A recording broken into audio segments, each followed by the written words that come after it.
Okay then. Yes, you can thank Thane for this because he kind of inspired me to, in a weird way, to do a counter argument video. By the way, I still love Thane to bits. I just disagree with his opinion.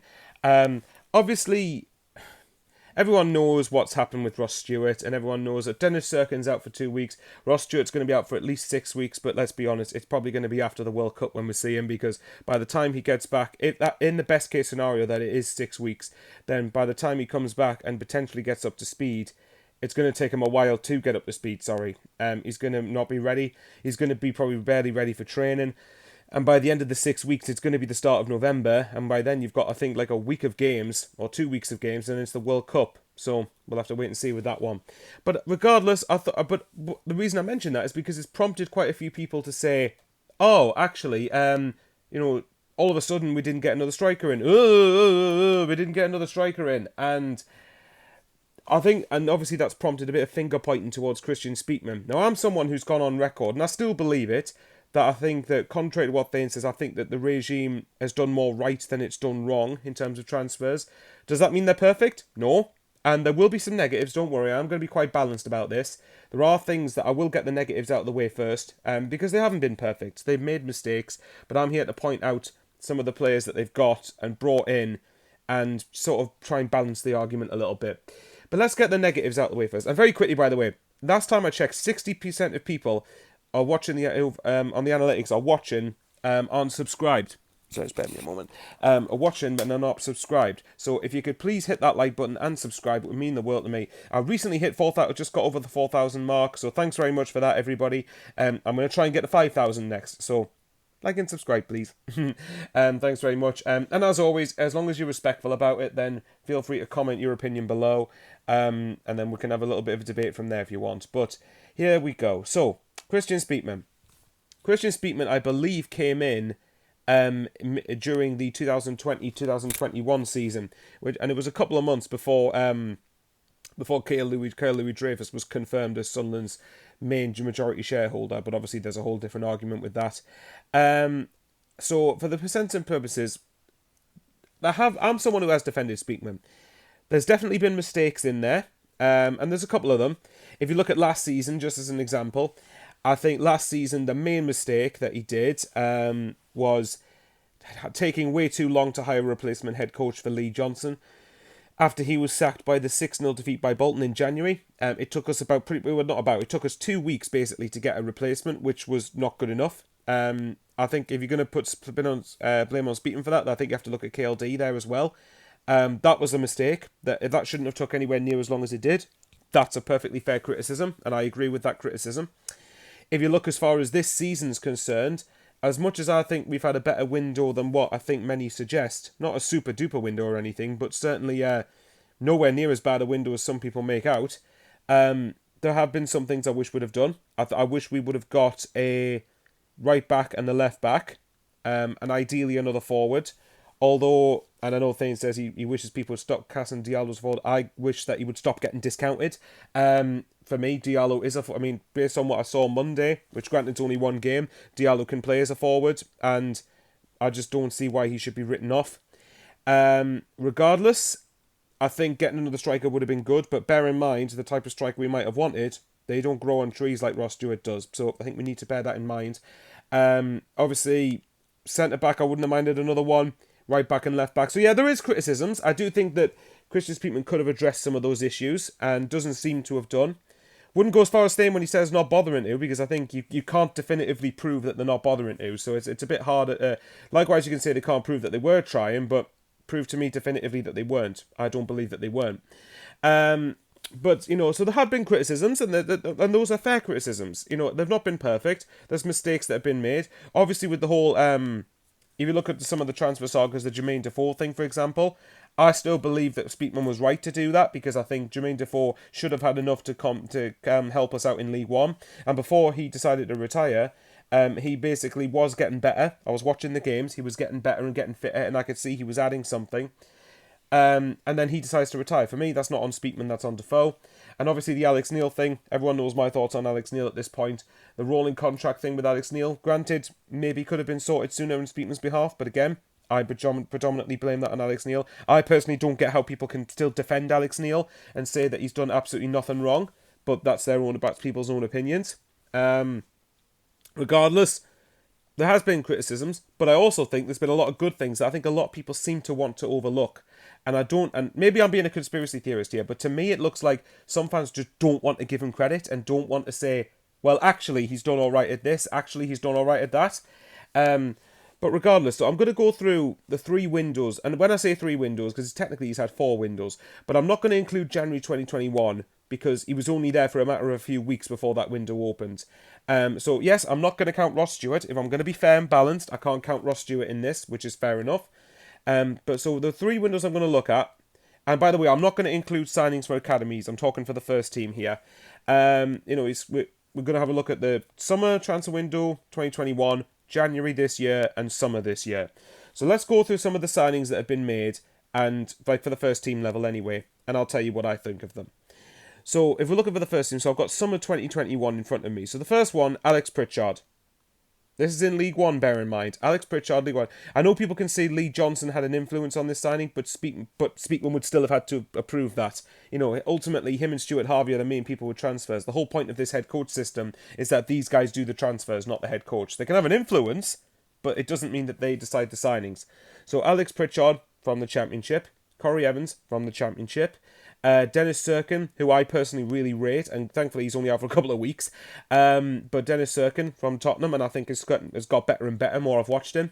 Niall Huggins, granted to be fair, I've only watched 1 game of him, but that game was quite impressed, but I'll rule that one out, it's 1 game. Trey Hume, one for the future. Obviously the counter argument is I want him to be, that's one thing I wish we had done, I wish we'd loaned him out in the summer transfer window to a team where he's going to get regular minutes if he's not going to play here. Danny Bart. Now this is the key thing. Danny Bart from the Championship. Patrick Roberts. Granted not from the Championship, but he's played at Championship level many times. Regardless of how he's done, he's still played at Championship level. Patrick Roberts, and I think you could tell in League One that straight away, for me, he was well above League One level in his Championship standard. Jermaine Defoe, already had my opinion on that. That's on Defoe, not Speakman. I think Defoe wasn't a bad signing at the time, and I stand by that. Jay Matete, someone who I think is certainly solid League One as of right now, but I think can develop into a good player in the future. Then you look at the loans we've got in. Callum Doyle, I'd class that as a good signing. Right, so if I go through the good signings of last season, so Alex Pritchard, Corey Evans, there was another one, Dennis Serkin, Danny Bard, Patrick Roberts, and then we get into the loans here. So you got Callum Doyle, I class as another good signing. Frederick Alves, fair enough. I'll give you that one. Nathan Broadhead, I think that was a good signing, and I wish we'd got him back. Diaku and Hoffman, I didn't mind either of them personally, but we'll call them neutral signings. Jack Clark, again, I think is someone that even this season has proven that if you give him a home and you actually stick with him and don't write him off after 6 games, then I think that he's actually got a player in there. He was poor on Monday night, don't get me wrong, but I think we're only saying he's poor because the previous games I think he's actually looked very good. But if you look at it, so I've counted 8 signings for the first team that, in my opinion, were a big impact in us getting promoted. And I know, and let's get this out of the way, because I'm getting very fed up of hearing about this. Some people have gone, he was bailed out by Alex Neil last season, and that's why we got promoted. Now, to me, that might be true to a certain extent, but I don't think it was completely true. And by the way, for context, I'm not saying this because I'm bitter about Alex Neil. I said this last season. I said this in the summer. Alex Neil played quite a big part in some respects, but the team, for me, regardless of the team he had, regardless of how Alex Neil did, that team should still have got promoted. Let's call a spade here. That team should have still got promoted. In fact, if I actually look, I'm going to look at the team that started the playoff final against Wickham. So bear with me a moment. Sunderland 2, Wickham 0. So we have a look at the lineups. So you've got, in the starting lineup at Wembley was Anthony Patterson, Lyndon Gooch, Bailey Wright, Danny Barr, Dennis Serkin, Corey Evans, Luke O'Nien, and then you had, I think it was Alex... Hang on a minute, let me just see if I can quickly go through that. Hang on. Let's get rid of that. Anyway, Alex Pritchard, Elliot Embleton, Patrick Roberts, and Ross Stewart.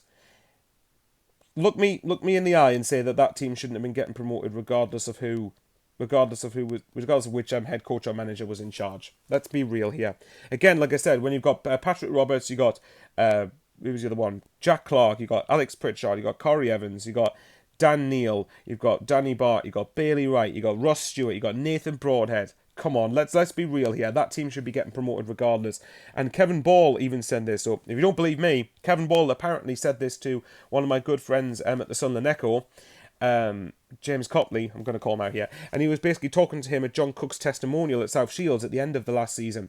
And he was saying about how Alex Neil did well to get the team promoted. And Kevin Ball said, did he though? Or did that team really just perform at the level it should have been performing at? And I completely agree with that. So, while to an extent, I know they weren't doing anything before Alex Neil arrived, but just because they weren't doing anything before he arrived doesn't mean they weren't good enough. So, for me, they were underperforming before Alex Neil arrived. Alex Neil just managed to realise what the squad level of quality actually was. So that's last season, right? So the players that we had this year, that last season, played a part in us getting promoted. Don't tell me otherwise, please. That they did play a part in us getting promoted. They got players that were better than League One, and it showed. And at the end of the day, with or without Alex Neil, that team got promoted. You still have to have the players do the job on the pitch. Then you look at the next one. So let's look at this summer. Again, I'm counting first team players. So let's look at, right, let's get Alex Bass out of the way, right? I know that obviously, again, things wrote him off quite quickly, in my opinion, but at the same time, I can get where he's coming from. Alex Bass was signed as Portsmouth's backup keeper, basically, or even third choice, you could say. Yeah, okay. That one I might be willing to give you. Dan Ballard. Now, regardless of his age, his experience. He had experience in the Championship last year with Millwall, and Millwall, bear in mind, were this close to the playoffs, and only missed out on the final day of the season. So, come on. Diaco, fair enough. Jack Clark, I know people go, well, that doesn't improve the team on last year. Well, it does in a way, because he's our player this time. He's not a lone player. I don't quite understand that argument personally. Adji Elise, people written him off. One game. People written him off far too quickly, in my opinion. Let's see. Jewison Bennett and Abdullah Bar. Jury's out on them. Haven't seen them. Loans, and you've obviously got Ellis Sims. Some people have seemed to really go off Ellis Sims, and I don't understand why. Again, it's opinions, and everyone is, of course, is entitled to their own viewpoint. But for me, Ellis Sims, the first couple of games, even the first 2 or 3 games he played, I thought showed real quality, actually. And even then, I think that on Monday, his ball retention, in terms of holding the ball up, was actually really good. The problem is, no one was taking responsibility around him to help him out. So Ellis Sims, I think, is a good signing from what I've seen so far, regardless of the last couple of games. Edwin Michu and Ahmed Diallo, right? Michu, we haven't seen, or Mishu, I don't know how you pronounce that. We haven't seen anything of him yet. But again, just because we haven't seen anything of him yet, doesn't mean he isn't good enough. Ahmed Diallo, I think, obviously, Manchester United. I know people keep saying he's not a forward. Like, come on. He can play as a forward. And it's Tony Mowbray's job now at this point, without Ross Stewart, to figure out a system to get him playing. Let's call a spade a spade, and let's say how it really is, please.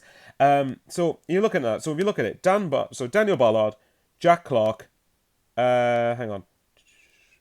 So we've got, right, so the main deals we did for the first team. So Dan Ballard, Leon Diaku, Jack Clark, Adji Elise, Jewison Bennett, Abdullah Bar, hang on, let's go quite back down here, Ellis Sims, Edouard Michu, and Ahmed Diallo. So if you look at all those signings for the first team, there's someone I'm missing, and Alex Bass as well. So yes, there's a mixed bag in there, but you got to remember that 4 of these players came in very late in the window, and again, and I still can't believe people think this is an excuse. It's not, it's fact, in my opinion. When you've got the players like Bar, Bennett, Diallo and Michu that became available later on in the window, I promise you, over the course of the season, I actually think we'll see them as good players, or at least 2 or 3 of them as good players. So again, it just comes down to, please don't just write players off just because they haven't come into the team yet. People can say, oh, they're not ready, but eventually across the season they will be ready. I'm getting quite tired of that personally. So the point is, I think if you look on the good signings that Speakman's made since he's came in.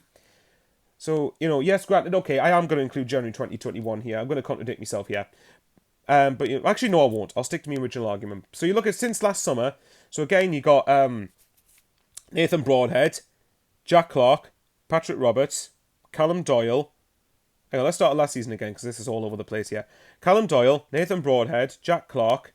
Then permanently, you got Patrick Roberts, Danny Bart, Alex Pritchard, Corey Evans, Dennis Sirkin.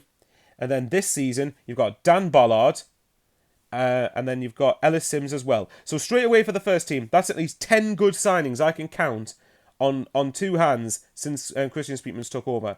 Everyone can say, like, bad signings. Okay, but then, again, I'm trying hard not to include January 21. But if you wanted to, Carl Winchester, solid for League One. Ross Stewart, clearly above League One. Jordan Jones, I thought on his day was actually really, really good. I know you can say on his day, but regardless, I thought he had quality. Jake Vokins, a lot of people wrote him off because he wasn't world class in one game. For me, I think there's a distinct lack of balance here when it comes to talking about Kristjaan Speakman and when it comes to talking about the recruitment strategy. Because, and this is one thing that, again, Thane, I know it sounds like I'm picking on him. It really does sound like I'm picking on him. I'm trying hard not to. I'm just trying to present a difference of opinion and trying to provide some balance here. But people look at the fact, right, okay, we've only got a certain amount of play. I think it was something like 8 of the 24-man squad, 25-man squads over 25. Now, I know obviously Thane says that it's not right. And to an extent, I can get why. I think it would have been nice to have had a bit more experience in there. But as I keep saying, just because a player's not experienced enough doesn't automatically mean they're not good enough. And this is something else that he said that I really, really got me annoyed, actually. When he said that the ambition is just to bring players in on the cheap wages, sell them and build them up, sell them on for a profit. That's called sustainability, mate. For me, and I asked Thane this very question on a previous show that we did together. And by the way, tune in tomorrow night. We'll have another show. I'm sure we'll disagree on this. But I asked him the very same question a few weeks ago, and to my knowledge, I don't believe he provided an answer. Without the Premier League money, tell me how Sunderland are going to be sustainable as a football club. And again, it's not an excuse, it's legitimate fact. Sunderland have to get to the point where we're not relying on our owners spunking loads of money in. Yes, I'm not going to admit, I don't think KLD's perfect. I'd like him to show his face a bit more, personally.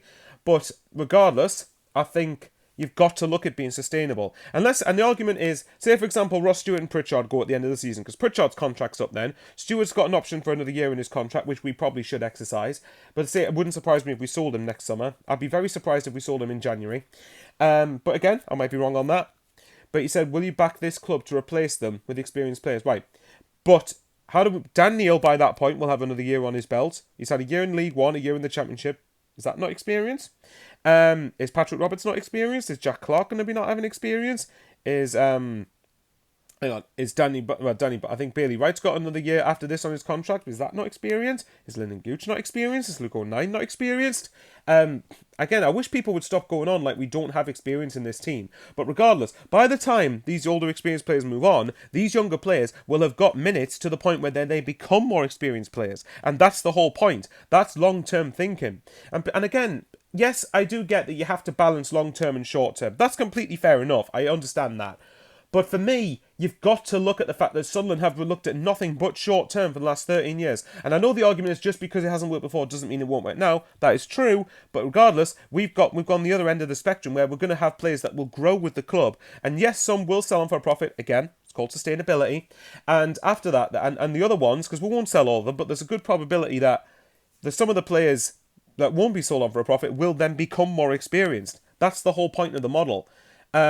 I just don't know why I don't know why some fans are writing it off. Again, it's entitled, it's their opinion, of course it is. But for me, I think a lot of people are writing it off far too quickly. So if I had to really try and sum up my disjointed arguments, I think that this regime has made mistakes, and some of them are pretty big ones. And that's fair enough. I completely get that they haven't, and like I've said, I've continued to say that many times, it's not perfect. There have been mistakes. Of course there have been mistakes. But for me, I think that they've done more right than they've done wrong, and I actually get on board with this. Could there be a bit more flexibility in the model? Yes, I think there could be. I think we could get maybe 1 or 2 more experienced players. The one thing I will give Thane this, and I will agree with him on, is that one thing I do wish the club had done in the summer is look at experienced free agents. If you don't want to spend money on players over 24 or 25, then you should be looking at the free agent market to get some players to sort of maybe balance the squad out a little bit. But for the most part, I think they've done a lot more right than people want to give them credit for. And Thane says he doesn't believe they've done as good as some make out. That's fair enough. But for me, have they done anywhere near as bad as some people make out? No, they haven't. Not by a long shot. So I think I'll just kind of leave it there. Again, I'm not trying to attack anyone. It just gets to a point. I think a bit of balance needed to be provided here and a difference of opinion. So for me, if you disagree, that's totally fine. Again, as long as you're respectful about it, then that's fine. No problem with people disagreeing with me. But for me, I think this regime's has done more good than what it currently gets credit for. Anyway, see me on tomorrow night on Thane's channel, and then we'll sort of talk through the Borough defeat. We'll talk about the inevitable injury crisis with Sunderland, and then we'll preview the Millwall game. Let me know in the comments below what you think. Thanks very much, guys, for watching, for the support. It means a lot. And again, once again, thanks for getting me 4,000 subscribers.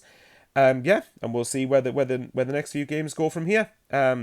Hopefully I'll be going to Watford, providing that the train that I'm going to be getting doesn't get on strike, but I haven't been told yet, which is quite annoying actually.